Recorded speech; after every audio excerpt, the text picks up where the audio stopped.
This is Market Day Report. We're up and trading. We've been trading now for 45 minutes. What's happening in the row crops? We started the morning in the red, and we go to corn right now. It's been in the red as well, 415 and a half. We're out of the gate with a 4.25 cent trading range from 415 up to 419 and a quarter, and we're trading a half penny off the day's low, 415 and a half. It's down 2 3/4 cents. Now, soybeans. Soybeans lower as well. The high side here on the new crop, 1024 3/4. The low side is 1010 3/4. So 14-cent trade range. We're down a dime at 1012 1/4. Are we finding any support from the complex? Well, soy meal contracts aren't providing anything as they're all lower.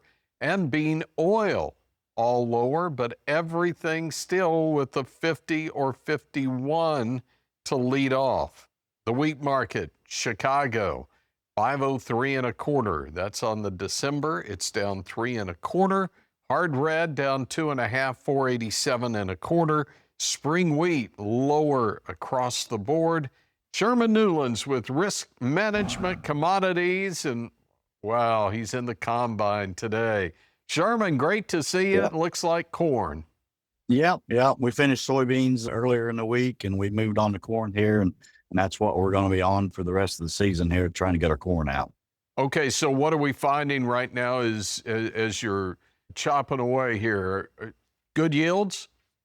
Decent yields. I mean, the variable I'm finding, in this particular field, we got some lower ground where we had too much rain, I think, early on in June and July, and that's hurt us. There's passes through there where there's 100 bushel difference, and 5 points difference on moisture in the same pass going down through the field. So that's a little surprising, I think, more than I thought. But, where it's good, I mean, we're running, some 250s to 280s, 290 it may be in spots. So I don't know. It'll be interesting to see once we get into some, more clay ground, see how it goes.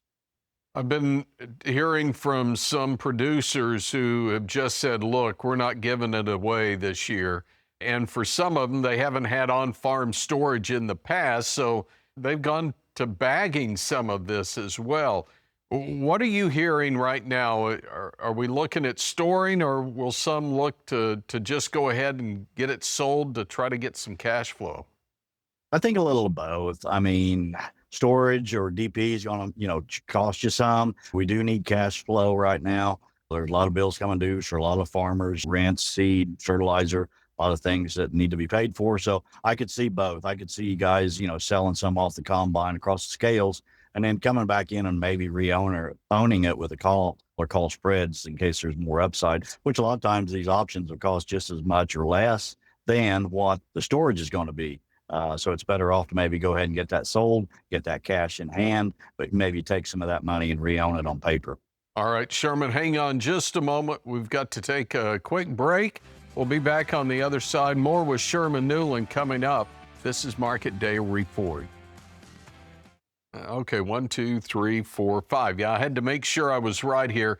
5 consecutive days higher for live and feeder cattle. Will it be 6? Well, let's start with live cattle futures. And the only one moving in higher territory right now is that front month, October. But really, that one's just chasing the cash trade right now, which really hasn't developed yet this week. 235.12. It's a dime higher. But look at December. That's where we're really kind of seeing the futures investment right now at 238.50. It's down $1.40. So that's live cattle. Feeders yesterday hitting a new all-time high at 375.15. Doesn't look like the market has the appetite to go chase that, at least not early here. November, 370.87. That's down 317. And those have been higher 5 straight sessions, but the hogs have been lower 3 straight sessions. May not have the appetite to go higher today either. 84.17 on the D's. That's down 17. Let's go back to the field. Sherman Newlin's there. And Sherman, what are you watching here in the protein sector? You talk about the hogs there real quick. I mean, we had a very bullish hog report here last week and kind of went up. And then after that, we've been steadily going off. So that's kind of interesting to see there. But over on the feeder cattle, I mean, those things just won't stop going up. We're down today, off $3. But feeders that are leader, they've been strong all week.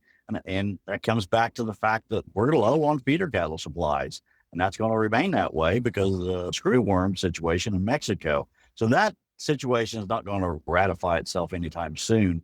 The demand is still there. Demand's still there for the live cattle. Beef is still selling well. I mean, I know we've been feeding these cattle out to heavier weights, so that's been helping some of the supply situation. But that's part of the situation with cheap corn. Guys are saying, hey, corn's cheap. We can make a lot of money on these live cattle, so let's just keep feeding them. So when we talk corn, we can obviously talk the feed to livestock, but it's a feedstock for something else, and that's ethanol. What are you hearing on the ethanol side right now? Not a lot. I've been in the combine all week, Tony, so I don't know. I think margins have been getting a little bit better, or at least they were last time I talked to some guys in the industry, so that's been helpful.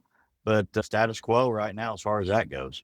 Yeah, and again, we've got a couple of byproducts there, and in certain cases, sometimes those byproducts are the ones that are driving the bus, if you will. It's distillers' grains, sometimes dried, sometimes wet, depending upon where you're at. And then CO2. Have we found good demand for either CO2 or for our distillers' grains? The CO2 situation, I mean, that's hard to say. We've looked at doing a carbon sequestration program. That's kind of has slowed down or went to the wayside at the moment because of, some of the things that Illinois has done by not letting you inject it into anywhere near water, drinking water. So that's kind of stopped our project. Plus, what's going on with our administration. They're really not backing CO2 or carbon sequestration.